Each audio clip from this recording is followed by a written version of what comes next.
All right, so here is the video for 8-3 confidence interval for means. So the confidence interval for population mean mu, when sigma is given and your sample size is greater than 30, is going to be x bar plus or minus z star times sigma over the square root of n. So just like with proportions, this first part is our estimate. In this case, it's our sample mean. Z star represents the critical value, and that's based off of whatever confidence level you're using. And this part represents a standard deviation.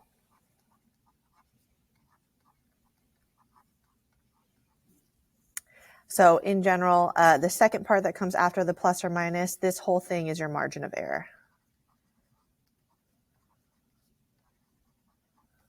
So it's your estimate plus or minus your margin of error, which is composed of your critical value times the standard deviation.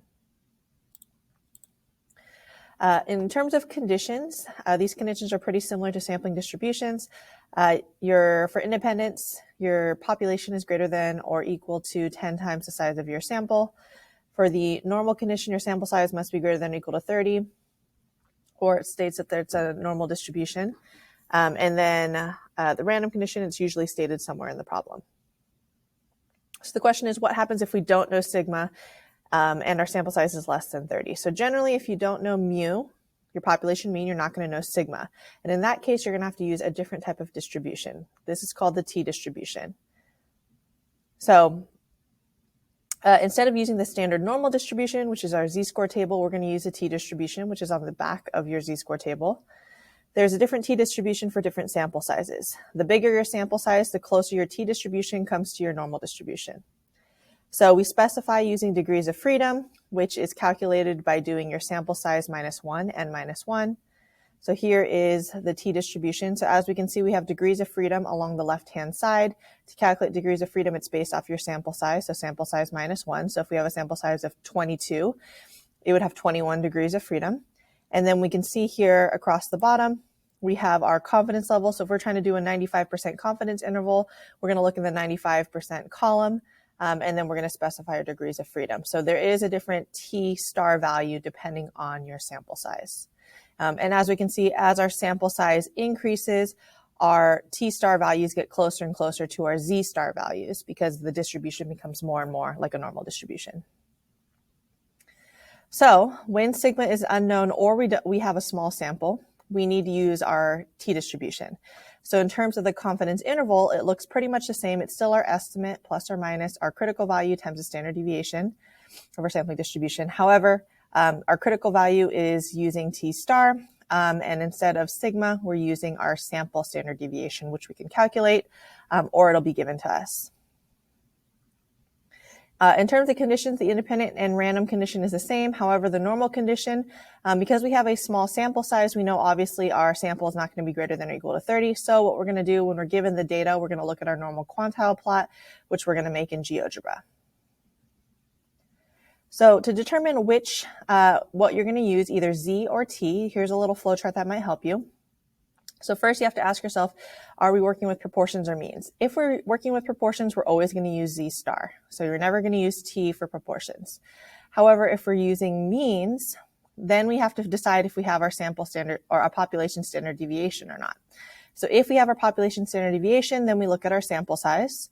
If our sample size is greater than or equal to 30, then we use Z star.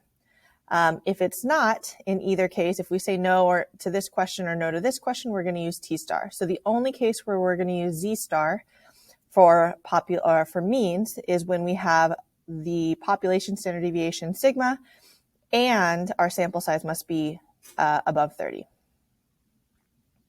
Okay, so just a couple practice problems determining if we're using Z star or T star. So here we're doing a 90% confidence interval. We're given sigma and we have a sample size of 50. So in this case, since we're given sigma and our sample is big enough, we're going to use Z star for this calculation. This one, let's see, we have 25 employees. So as soon as I see 25, I know my sample size is small. It doesn't matter if we're given sigma or not. In this case, we're going to use T star. In this problem, it says a random sample of 17. So again, I have a small sample, which means automatically we know we're going to be using T star. Plus, we're given S, not sigma. We're given the sample standard deviation. So we're going to use T star. For this question, we are calculating proportions. And we know for proportions, we're always going to use Z star. Okay, so in terms of using our T-chart, this is how we do it. So first of all Z-star values are listed on the bottom row. So here's our T-chart. On the bottom row, we're listed all of our T-star values. So first, we're going to pick the column based on the confidence level. We're going to figure out the degrees of freedom to choose the row. If your degrees of freedom is not there, you need to round down to the nearest number. So for instance, if degrees of freedom is 30, we look at our chart, degrees of freedom or 35. Notice how 35 is not on this list, so we're just going to round down to 30. So we're always going to round down. So for instance, if we have a sample size of 17 and 98% confidence, so 98, we're looking at this row, sample size of 17, which would mean 16 degrees of freedom. So the T-star value that we would be using would be this one right here, 2.583. Which I have a typo on my side, so it should say 2.583. Okay. So let's just practice. So T-star value for N equals 25, 95% confidence. So 95% confidence and your sample size is 25, which means we would have 24 degrees of freedom. So our T-star value for this one would be 2.064. N equals 18, 99% confidence. So 99%, N equals 18. So we have 17 degrees of freedom.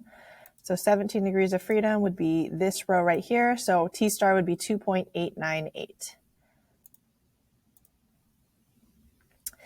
N equals 55, 90% confidence. So 90%, 55. So 55 would mean 54 degrees of freedom. If we notice 54 is not on there, so we're going to round down to 50. So we would use 1.676. Notice how as we are getting closer or larger samples, we're getting closer and closer to Z-star. Okay, so now let's do an example, confidence interval with means. So given the following GPA for an SRS of 6 students from a large high school, and it lists them, calculate a 90% confidence interval for the population mean GPA. So step one, we're going to identify all symbols. So in this problem, we're given the data, which means that we're going to have to do our calculations. So I have here on a GeoGebra spreadsheet the data. So first thing we need to do is we need to check for any outliers. And in order to do that, we're going to do a one variable analysis and we're going to make a box plot. If we have any stars, we know we have any outliers, but in this case, since there are no outliers, we know we're good to go with our calculations. So I'm going to get our summary statistics, and here they are. So we have our sample mean is going to be 3.2. Oops. Should do N first, sorry. Our sample size is 6. Our sample mean is 3.2. Our standard deviation is going to be 0.3391. And our T-star value, remember that's going to be based off of the degrees of freedom, which in this case is going to be 6 minus 1, which is 5. And we are doing a 90% confidence interval. So 90% with 5 degrees of freedom, we're going to use 2.015.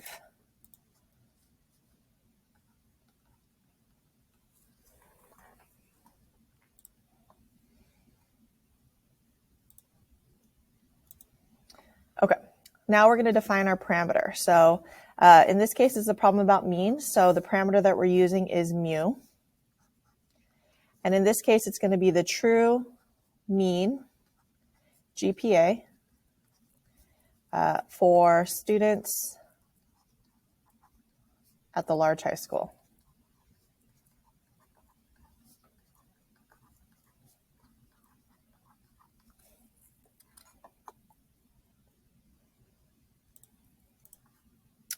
All right, step 3, we're going to check our conditions. So starting with the independent condition, big N in this case is going to be all students at the high school.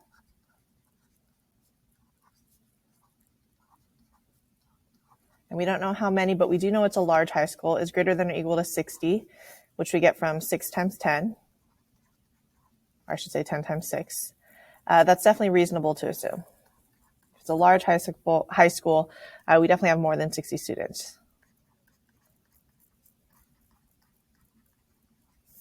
Okay, for the normal condition, since our sample size is not greater than or equal to 30, what we need to do is we need to look at GeoGebra.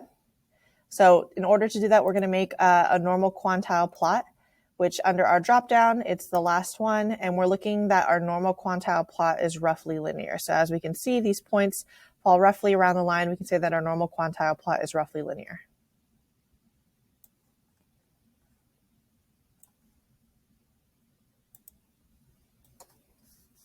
So we're going to say, normal quantile plot, roughly linear.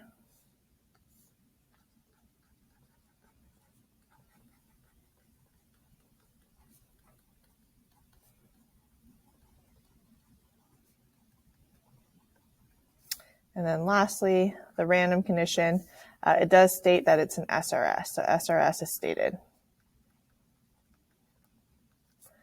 So our conditions are met. Okay, now we're going to go for our calculations. So remember, for our calculations, it's going to be x bar plus or minus t star times s over the square root of n. Well, x bar in this problem is 3.2.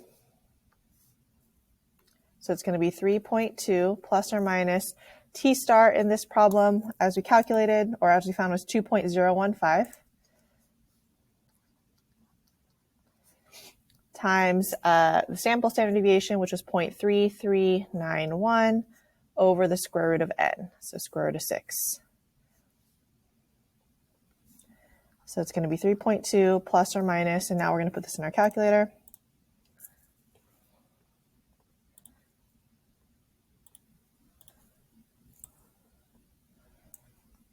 So 2.015 times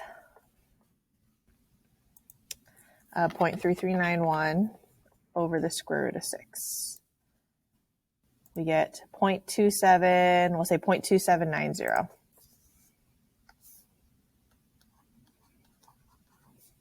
So now we're going to get our lower bound by subtracting. 3.2 minus 0.279, 2.921. And now to get my upper bound, we're going to add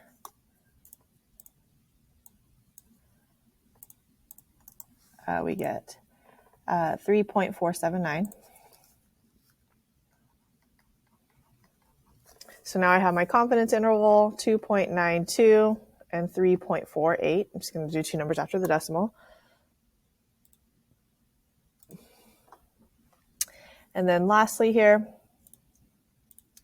answer in context. So I'm just going to do this verbally. I am 90% confident that the true mean GPA for all the students at the large high school is between, what was it?